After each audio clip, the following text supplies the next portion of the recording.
Suíça é um país pequeno, neutro e pacífico, mas acabou de ser atacada ali com 39% de tarifas do Trump, mais ainda do que a própria União Europeia. Então muitos ficaram sem entender o que está acontecendo, nem por que a Suíça está sendo tão atacada. Então vamos tentar explorar os motivos, sem justificar necessariamente, mas entender ali o raciocínio que está por trás para que você mesmo possa ter as suas próprias conclusões. Então, primeiramente, essa notícia, obviamente, ela foi recebida com bastante confusão ou mesmo raiva vindo da parte da Suíça para entender que diabos nós fizemos, né, para os Estados Unidos. Nós somos um país tão tranquilo, pacífico, etc. E acabaram tomando ali 39%, né? E é o quarto maior de todos, só perdendo ali para Síria, Laos, Mianmar e, obviamente, o nosso querido Brasil ali com seus 50%. E você também teve ali notícias no Wall Street Journal para falar que foi um tapa na cara, né? Coloca a Suíça, que era para ser neutra, num tiroteio tarifário. Então vamos entender agora um pouco dos movimentos macroeconômicos, né? E também da parte geopolítica. Então, aqui no Substack eu coloquei meio que uma das taxas de juros, né? Quando você observa ali o movimento dos bancos centrais, você vê claramente uma tentativa de coordenação, inclusive em relação ao próprio Fed, né? E ao ECB, né? O Banco Central Europeu. E aí você vê claramente que todos fizeram aquela grande subida em 2022 e depois estão fazendo o pivot, né? E nós temos agora algumas anomalias.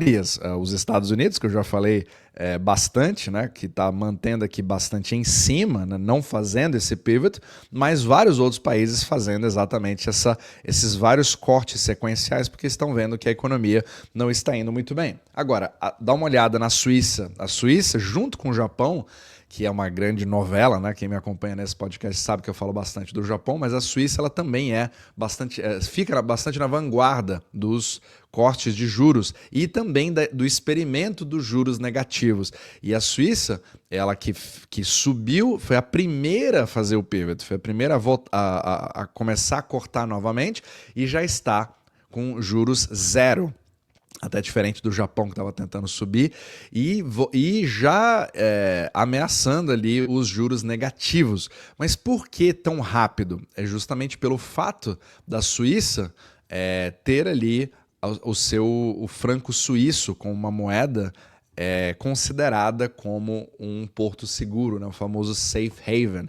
Então, quando você tem problemas ali na economia, ou quando você tem uma percepção maior de risco, você tem muitos investidores que acabam indo para o franco suíço e injetando muito dinheiro na economia suíça, mas não para investimentos em Fabris nem nada, mas uma proteção para usar a estabilidade do franco suíço como uma moeda para você se proteger. Só que isso cria uma série de problemas para a Suíça, porque a Suíça é extremamente dependente em importações para tudo aquilo que ela não faz. Então ela tem uma renda per capita gigantesca, a mão de obra é caríssima e ela acabou se especializando justamente nas indústrias de altíssimo padrão, como relógios, por exemplo, como indústria de precisão, maquinários, etc. Então você tem que ter um alto valor agregado para você vender para poucos clientes, pouca quantidade, mas um altíssimo volume em dólares. E a Suíça ela depende disso também para sobreviver. E isso, quando o franco suíço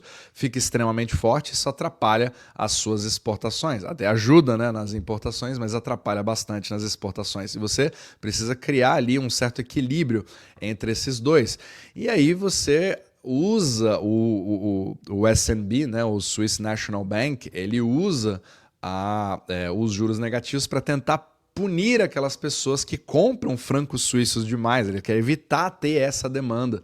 Inclusive eu falei aqui justamente em vários artigos e vários vídeos também que você pode acompanhar no meu Substack sobre toda essa dinâmica de defesa que a Suíça acaba criando. Então, se você quiser mais detalhes, né, ver toda essa novela e todas essas usar os mesmos gráficos aqui, né, poder ver isso por escrito, você pode se inscrever aqui no meu Substack logo abaixo, né, com os mesmos vídeos e artigos, etc.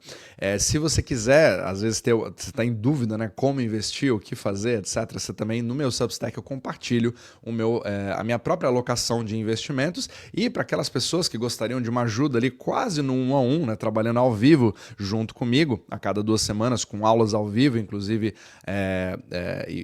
e direções que eu posso dar diretamente, trabalhando ali diretamente comigo, você pode se inscrever na jornada Omni Macro, também aqui na descrição abaixo. Então, voltando aqui na parte do franco suíço, isso, inclusive, cria um certo problema com os próprios Estados Unidos, porque eu falei já em vídeos anteriores que o Trump, na verdade, os Estados Unidos colocaram a Suíça como se fosse num watchlist, em observação, não detectando, em princípio, nenhuma manipulação de moeda, mas existe aquela lista negra que você não quer estar nos Estados Unidos quando detecta-se que existe ali algum tipo de manipulação para poder criar vantagens competitivas comerciais. Só que, apesar dele ter sido colocado, né, nessa lista, que a Suíça ter sido colocada nessa lista de manipulação, ela obviamente negou veementemente, dizendo que ela está somente tentando se proteger da inflação, né, ou de problemas em relação aos seus preços de exportação. Então você vê ali claramente que é um grande jogo, porque ao mesmo tempo os Estados Unidos fazem exatamente a mesma coisa, afetando o resto do mundo, quando você tem o Fed dizendo que ele está tentando proteger empregos, etc. Então você percebe como é um jogo de dois lados. E olha que eu estou sendo o mais imparcial possível, porque eu moro nos Estados Unidos e ao mesmo tempo eu tenho a grande parte da minha família é suíça também. Então assim, é bem complicado, né, esse tipo de situação. Então vamos ver a cena dos próximos capítulos nesse sentido. Só que agora existem outros pontos de conflito também nessa questão, que é o seguinte. Você vê aqui só para a gente ver um pouco do andamento do franco suíço, para contextualizar um pouco. Então o franco suíço ele criou uma série de problemas aqui, ó, porque ele estava a 1,25 em relação ao dólar. Lembrando, né, a Suíça ela não faz parte da União Europeia, então ela não adota o euro, ela tem a própria moeda, que é o franco suíço. Só que o franco suíço ele é bastante limitado, ele tenta...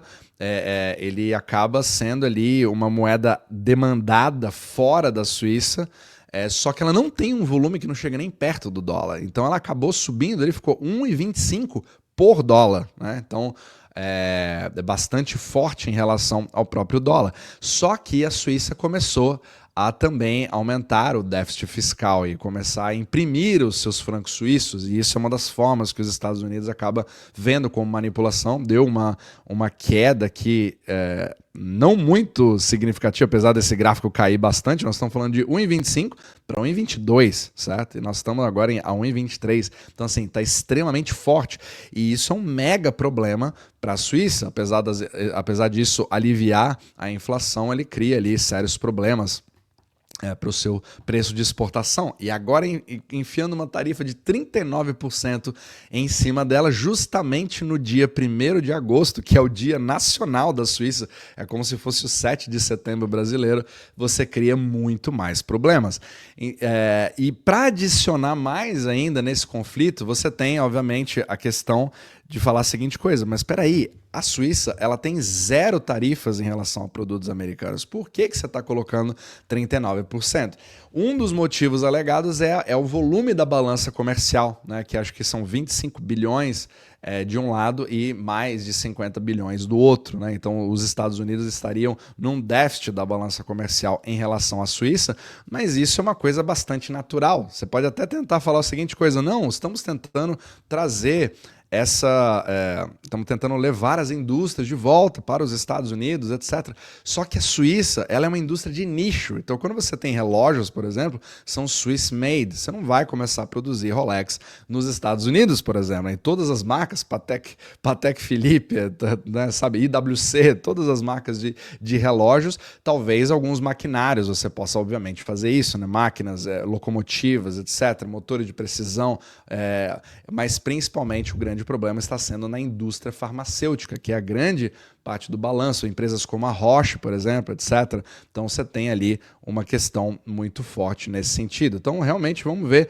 qual que é a reação, mas os suíços não gostaram nada disso e isso vai criar, obviamente, cada vez mais conflitos.